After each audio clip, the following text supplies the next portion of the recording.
सध्या माझे जे ब्लॉग्स येतात मला माहिती आहे कधी कधी मी स्किप करते, कधी कधी अगदीच बॅक टू बॅक येत आहेत, कधीतरी टायमिंग थोडंसं मागे पुढे होते. याला कारण म्हणजे जी चालू असलेली धावपळ ऑब्व्हियसली.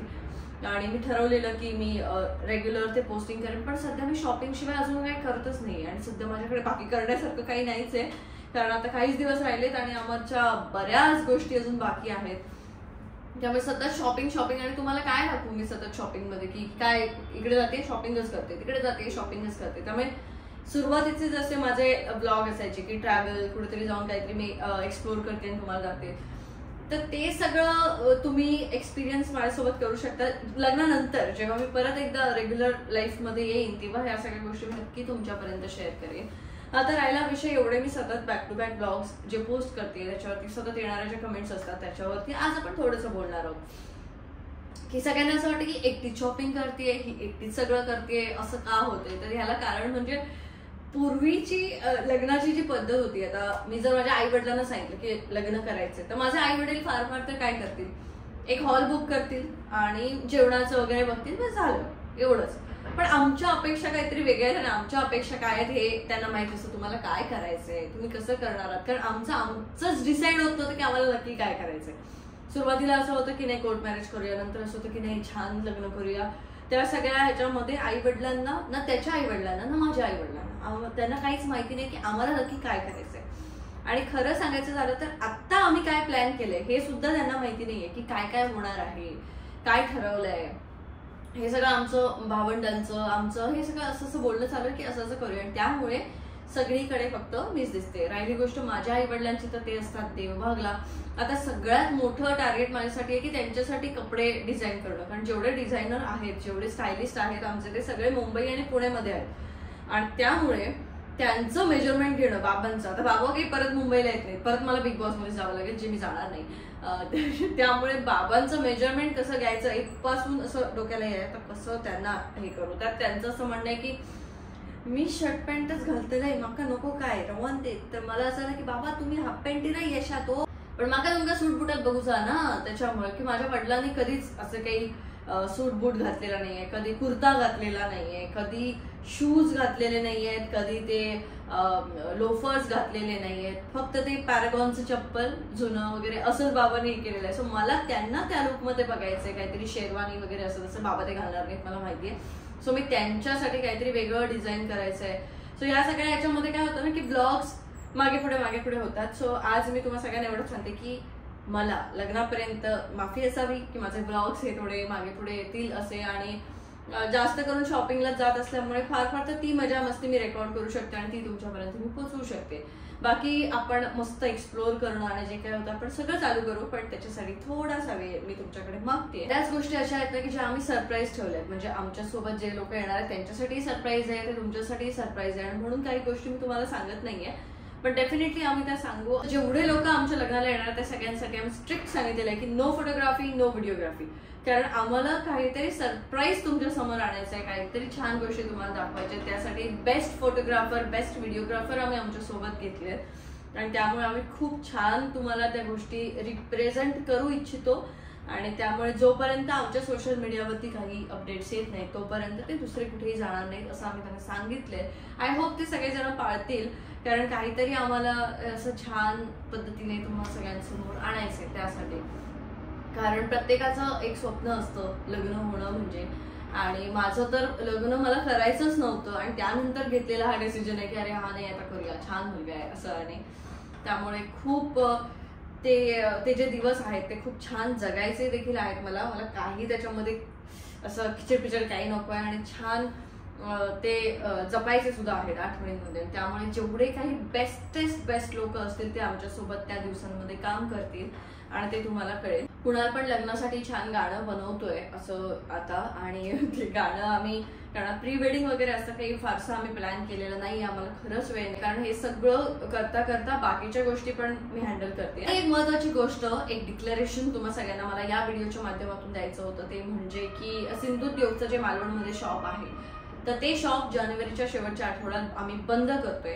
म्हणजे असं नाही की लग्न आहे आणि बंद करतोय म्हणजे कायमचं ते शॉप तिथून आम्ही बंद करतोय. त्याचं कारण काय आहे हे तुम्हाला सगळ्यांना लवकरच कळेल. फक्त एवढंच सांगेन की असा विचार नका करू जसं की मी गाडी विकल्यानंतर काही जणांचा विचार झाला की परवडत नसणार म्हणून गाडी विकली, किंवा हप्ते परवडले नाही, हे परवडलं नाही, लग्नाचा खर्च निघाला नाही म्हणून हे केलं.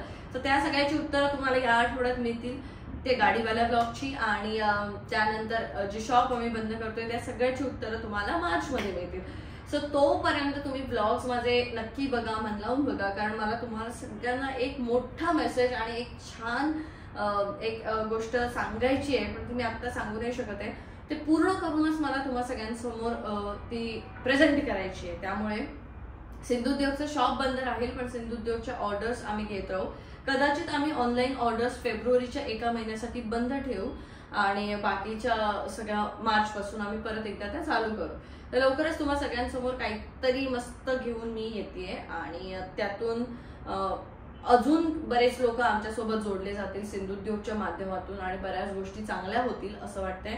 सिंधुद्योगचं पण एक सुंदर गाणं कुणालने बनवलंय आणि ते गाणं आम्हाला शूट करायचंय. ते बऱ्याच दिवसापासून राहिले. खरं तर ते गाण्याला आता 1 वर्ष उलटून गेले जेव्हा त्याने ते गाणं बनवले, पण ते गाणं एवढं सुंदर आहे की ते छान पद्धतीने मला शूट करून हवंय आणि ते गाणं सुद्धा तुमच्या समोर आणायचंय. त्या गाण्यांमध्ये माझी सगळी स्वप्न आणि मी कसं सिंधुद्योग चालू केलं किंवा कसं तिथपर्यंत सिंधुद्योगला आणले या सगळा प्रवास त्या गाण्यामध्ये आहे. त्यामुळे ते सुद्धा लवकर घेऊन येऊन अशा खूप छान गोष्टी अपकमिंग आहेत.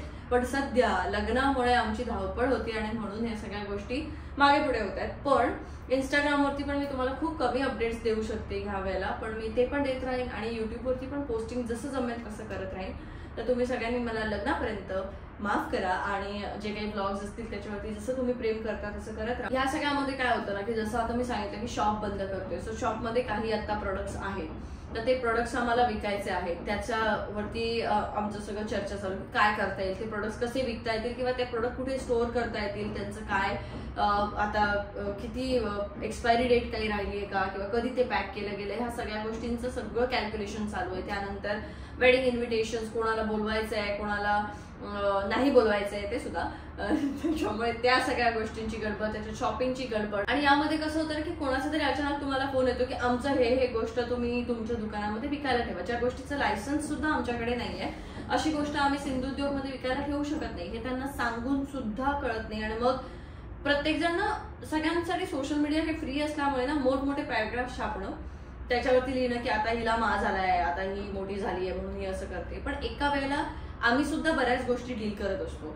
म्हणजे मी फक्त युट्यूबर नाहीये किंवा फक्त मी काही ऍक्टिंग मध्ये काही करत नाहीये किंवा फक्त हे करत नाही. ह्या सगळ्या गोष्टी मला खूप साऱ्या गोष्टी एका वेळेला डील करायच्या, कारण त्या सगळ्या करत असताना तुमचं प्रोडक्ट विकलं जात नाहीये, ते मी विकायला ठेवत नाहीये. म्हणून माझ्यावरती आर्टिकल लिहून ते वेळ घालवण्यापेक्षा आपलं प्रोडक्ट कसं विकलं जाईल, आपण त्याला कसं काय हे करू, ह्याच्यावरती प्रत्येकाने फोकस केला पाहिजे. मी नेहमी सांगते की एखादी वस्तू महाग आहे ही म्हणण्यापेक्षा ती वस्तू मला परवडत नाहीये असं म्हणा आणि स्वतःवरती काहीतरी हे करा की मला ती गोष्ट घ्यायची आहे, मला ती गोष्ट परवडत नाहीये, पण ती गोष्ट मला परवडेल अशी होण्यासाठी मी काय करू शकतो याच्यावरती फोकस करा. प्रत्येक वेळेला एखादी निगेटिव्ह गोष्ट दाखवूनच पॉझिटिव्ह गोष्टीला प्रमोट केलं म्हणजे ती गोष्ट खूप मोठी होते असं नाही. Coming back to the social media, same to promote Konkan you don't need to disrespect other region or other country. आपण नेहमी तिकडे कसं चालतं म्हणून बघा तिकडे कसं आहे, पण हे असं केल्यावर असं नका सांगू. त्यापेक्षा आमच्या इथे काय छान आहे, माझ्याकडे माझ्या प्रोडक्टमध्ये कसा दम आहे हे सांगा.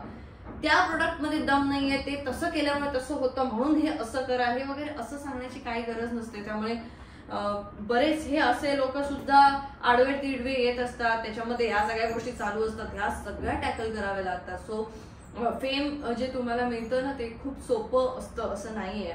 आणि बिग बॉस नंतर तर मी सांगेन की सगळ्यांना की it's like double edge sword, म्हणजे दोन्ही बाजूनी धार असलेली एक तलवार आहे जी तुमच्या हातात मिळालेली आहे. तुम्ही एकतर अपॉर्च्युनिटीज तुम्हाला खूप मिळतील किंवा तुम्ही आयसोलेशन मध्ये सुद्धा जाऊ शकता, कारण एवढ्या सगळ्या गोष्टी अचानक तुमच्यावरती हॅमर होत असतात ना. कारण काही जण टपलेलेच असतात, त्यांना तुमचं वाईटच हवं असतं, ते सतत तुम्हाला वाईट कमेंट करत राहणार किंवा सतत काहीतरी करत राहणार. काही जण असतात जे तुमच्या चांगल्यासाठीच असतात. म्हणजे हल्लीच पत्रिकेचा जो माझा व्हिडिओ म्हणजे फोटो व्हायरल झाला होता, त्या पत्रिकेमध्ये असं होतं की माझ्या बहिणीने पैसे, नारळ आणि पत्रिका असा एक करून तो फोटो क्लिक केला होता आणि तो फोटो खूप व्हायरल झाला. त्याच्या खाली मी कमेंट्स मला असे आले होते, 50 रुपये ठेवले, कोणीतरी म्हटलं छोटाच नारळ ठेवला, कोणीतरी म्हटलं काय साधीच 50 रुपयाची पत्रिका छापली आहे, तर कोणीतरी हे पण म्हटलं की किती सुंदर पत्रिका आहे, केळीच्या पानावरती छान वाटते.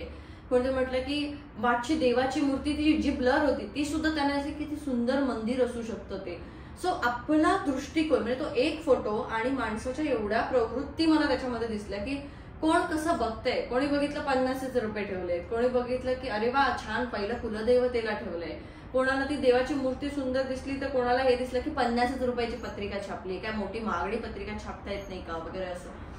सो आपला दृष्टिकोन जसा असतो ना तसं आपल्याला जग दिसतं.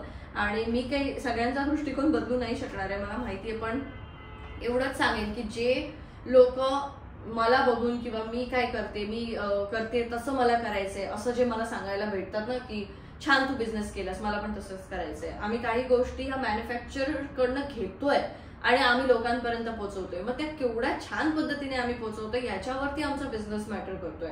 त्यामुळे ह्या सगळ्या गोष्टींचा एक छान अभ्यास करून छान सिरीज सुद्धा आम्ही चालू करणार आहोत लग्नानंतर. ऑफकोर्स माझ्या लग्नानंतरच मी हे सगळं करणार आहे.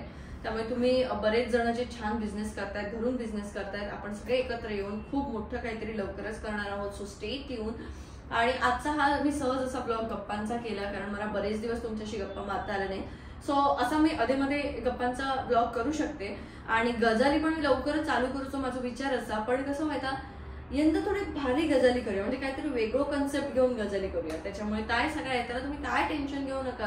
अंकिता असा खैयक जाणार नाही, फक्त माका लग्नापुरती सुट्टी देवा. त्याच्यामुळे आता जे ब्लॉग्स असे मध्ये मध्ये येतील फक्त चेक करत राहा. तर मी ट्राय करेन की मी युट्यूबवरती जो कम्युनिटीमध्ये मी टाकीत जाईन की आज ब्लॉग येतो लोकांना आहे बाबा, म्हणजे कसं तुमका ह्या नको की काही जण वाट बघत राहतात आज हिचा ब्लॉग येईल का येईल, कारण अचानक येत नाही. मग मला इंस्टाग्रामला मेसेजेस येतात, अरे ताई ब्लॉग नाही आला, अरे ताई ब्लॉग नाही आला. मग मी त्याच करते की मी कम्युनिटीमध्ये टाकत जाईन की आज ब्लॉग येऊचो नाही. ज्या दिवशी ब्लॉग नसतो त्या दिवशी कम्युनिटीमध्ये तुमका मेसेज येतो की आज ब्लॉग येऊचो नाही. तर आजच्या ब्लॉगमध्ये एवढाच. आपण भेटाय उद्याच्या ब्लॉगमध्ये. आणि बाकी मी आता उद्या पुण्यात येते तसं तर, पण मी थंय गेल्यानंतर खूप कमी लोकांना भेटतलंय. त्याच्यामुळे कितपत काय तुम्ही माझी स्टोरी बघित राहा. भेटाय जमला तर वेळ मिळाला तो भेटाय नक्की. पण आम्ही लग्नाच्या शॉपिंगसाठी उद्या येतो पुण्यात.